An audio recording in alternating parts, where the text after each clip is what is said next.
வணக்கம் பக்தர்களே, நமது ஆன்மீக பயணத்தில் இணைந்திருக்கும் உங்களுக்கு நன்றி.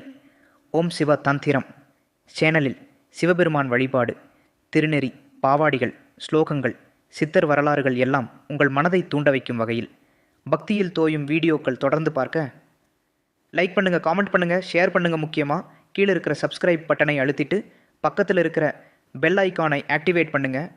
ஓம் நம சிவாய. சிவன் அருள் எப்போதும் உங்களோடு இருக்கட்டும். ஓம் சிவதந்திரம்.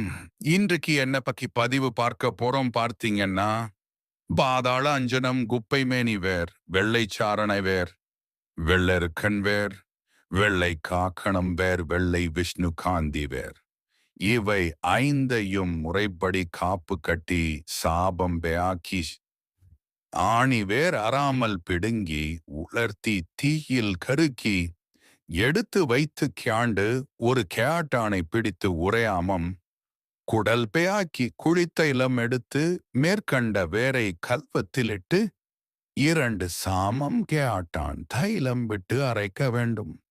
அதன் பின் புனுகு கேரயாசனை பச்சை கற்பூரம் கஸ்தூரி குங்குமப்பூ இவைகளை வகைக்கு குன்றிமணி அளவு சேர்த்து ஒரு சாமம் அரைத்தால் மை பக்குவம் அடையும். மை பக்குவம் ஆனதின் அடையாளம் தெரிய கல்வத்தின் அடியில் ₹1 பேற்று அரைத்தால் அது மையில் தெரியும். இதற்கு பூஜை மந்திரம் ஓம் ஹ்ரிம் ஐம் மதன மேகலே மமகாரியம் சாதய சாதய ஸ்வாஹா. இந்த மந்திரத்தை நாளை ஆண்டுக்கு 1008 ஊறு வீதம் 12 நாள் செபித்தால் மை உயிர் பெறும். அதன் பின் தான் உபயாகத்திற்காகும். நிவேதனம் செவ்வலரி புஷ்பம், சந்தனம், பன்னீர், பால், பழம், இளநீர், தேங்காய், பத்தி, சூடம், தயிர், வியாங்கல் ஆகியவைகளை வைத்து தூபதீபம் காட்டி மையை பத்திரம் செய்யவும்.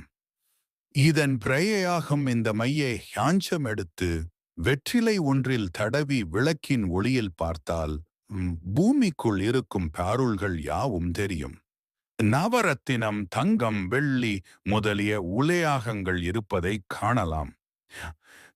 நீர் ஊற்று தண்ணீருக்குள் இருக்கும் பாருள் மண்ணில் புதைந்துள்ள புதையல் முதலியனாயாவும் தெரியும்.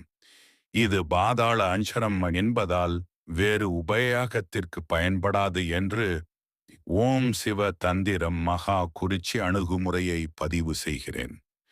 விருப்பமுள்ளவர்கள் வாட்ஸ்அப் தொடர்பு கொள்ளவும்.